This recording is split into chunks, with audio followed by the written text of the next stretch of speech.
एते चालू छे ओ सब एते बड़का ओकर पूरा खानदान नौटंकी बाज छे। और हम जखन ओकरा पूछने छलिए ना पिछला हफ्ता कि अहाँ के मोहना में रहय क्यों, तो नहीं हमर सबके तो क्यों नहीं रहय मोहना में, हम सब तो जाइतो नहीं छे। ओकर चाची के बेटी के सासुर छे मोहना में, और तखन नहीं जाते थे वो सब।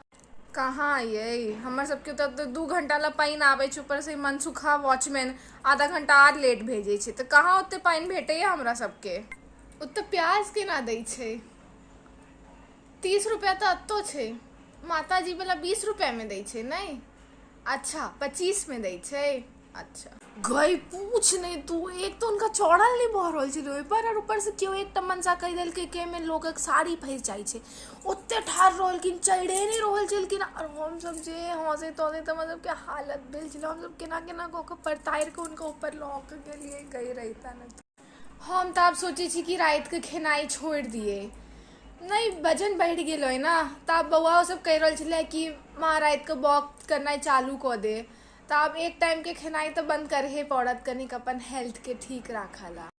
नहीं है लव मैरिज में तो अहिना होइ छे। आई काल अहाँ देखने छी कोनो पुतहु के अपन साउस के गुदाइन तो हेतै, उल्टा साउसे बकरी बन के रहे छे अपन पुतहु के सामने कि ओ जे कहते वह में हाँ हाँ। नहीं काल तो हम किछ खाना नहीं बनेलिए, नहीं ठीक लागे छला। माँ बाबूजी के खिचड़ी दो दिलिए और ई दोनों अपन मैगी बना के खेलके।